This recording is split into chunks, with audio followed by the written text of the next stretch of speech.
नमस्कार। हर कहानी कुछ कहती है। आज की कहानी क्या कहती है तो चलिए सुनते हैं। मुंशी प्रेमचंद जी की लिखी कहानी सवा सेर गेहूँ।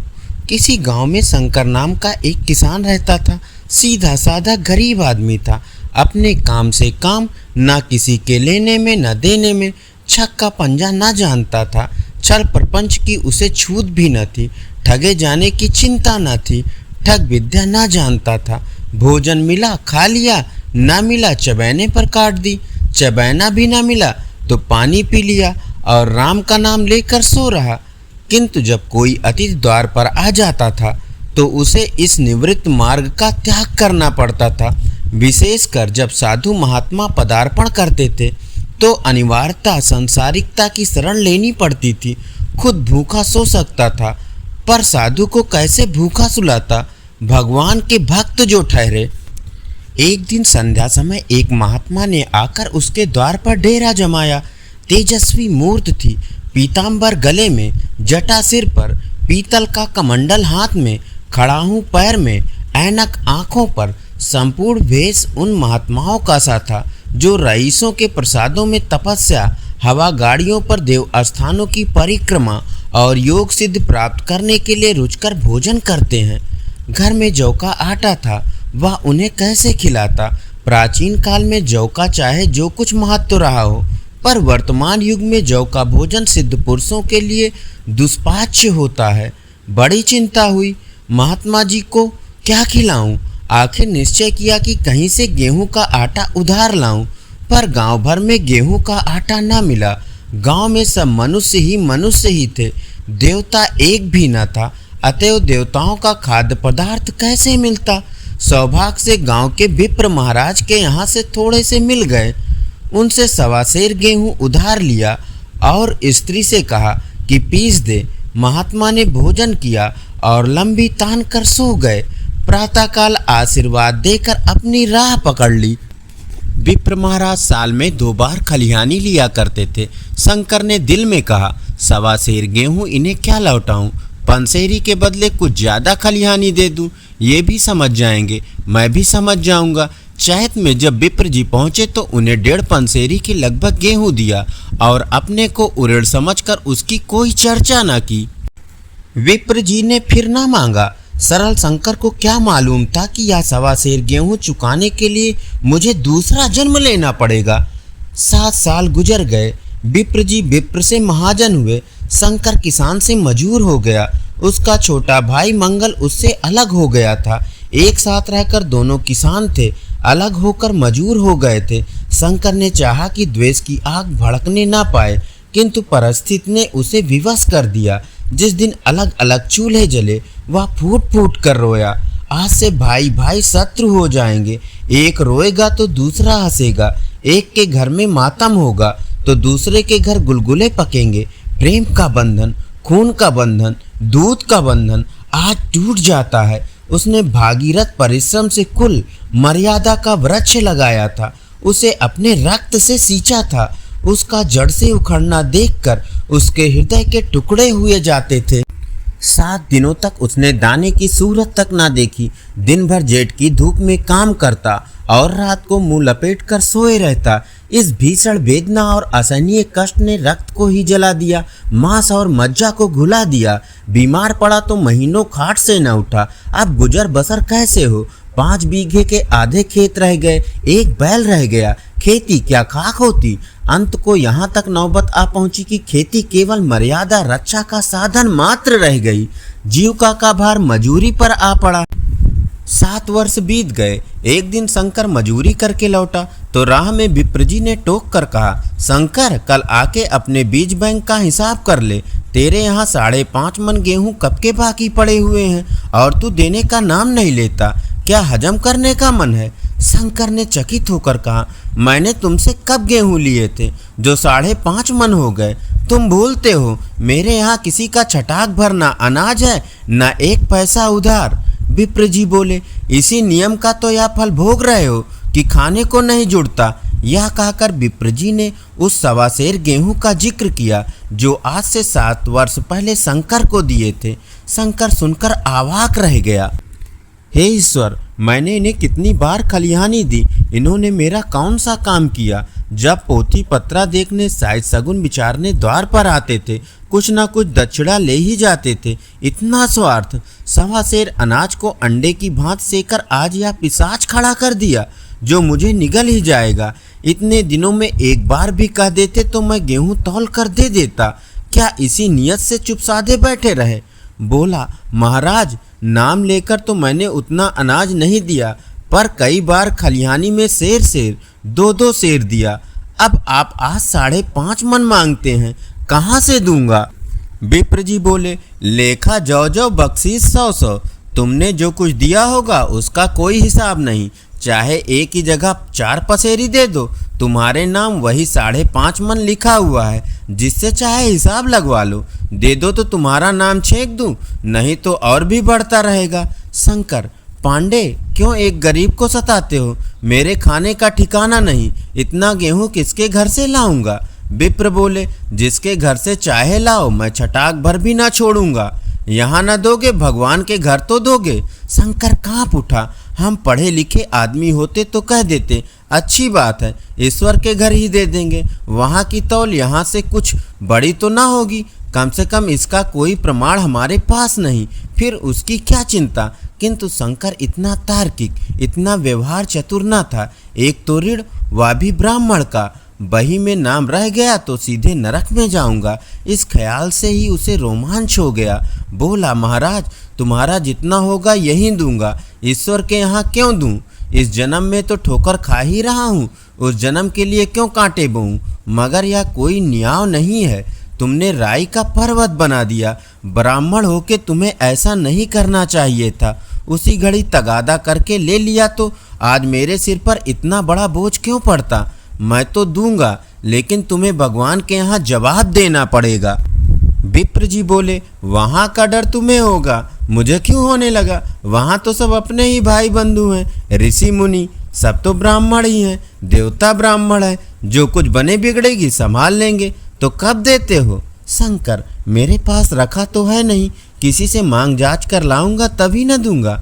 विप्र बोले, मैं न मानूंगा, 7 साल हो गए, अब एक दिन का भी मुलायजा ना करूंगा। गेहूं नहीं दे सकते तो दस्तावेज ही लिख दो।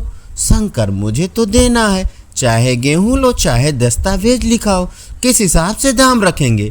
विप्र बोले, बाजार भाव 5 सेर का है, तुम्हें 5.25 सेर काट दूंगा। शंकर बोला, जब दे ही रहा हूं तो बाजार भाव कटवाऊंगा, पाव भर छुड़ा कर क्यों दोषी बनूं?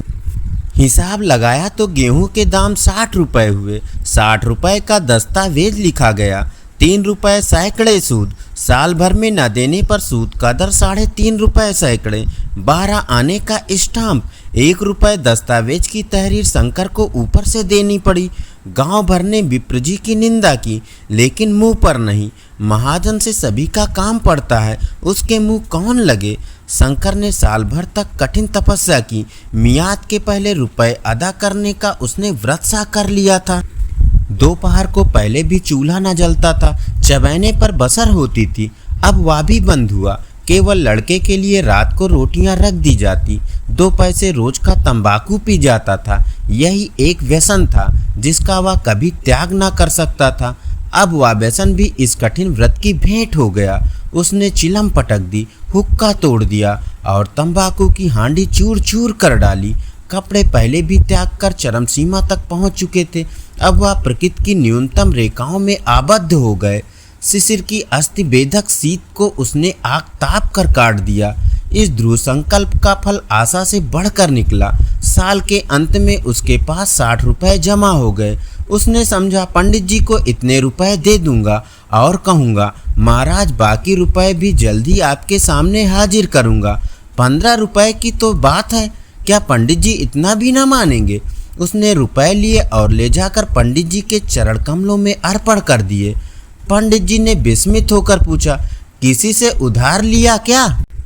शंकर, नहीं महाराज, आपके आशीष से आपकी मजूरी अच्छी मिली। विप्र, लेकिन ये तो 60 ही हैं। शंकर, हाँ महाराज, इतने अभी ले लीजिए, बाकी मैं 2-3 महीने में दे दूंगा, मुझे उरिन कर दीजिए।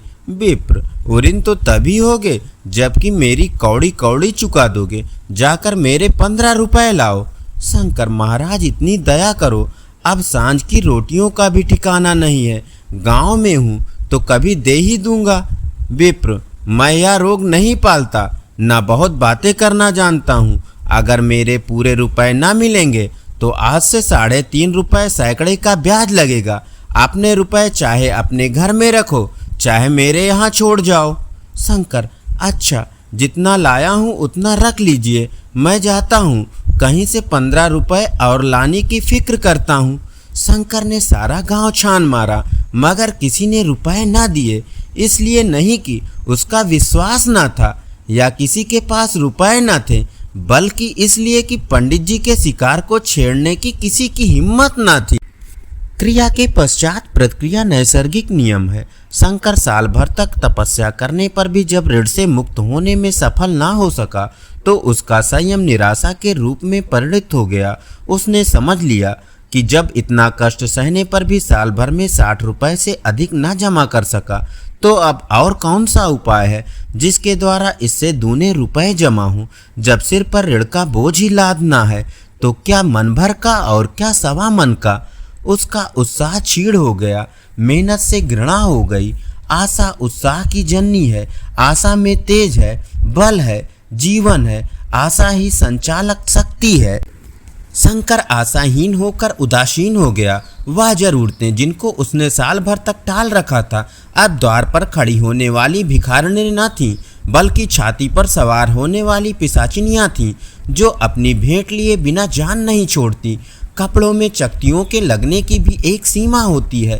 अब शंकर को चिट्ठा मिलता तो वह रुपए जमा न करता, कभी कपड़े लाता, कभी खाने की वस्तु। जहाँ पहले तमाकू ही पिया करता था वहाँ अब गांजे और चरस का भी चस्का लगा।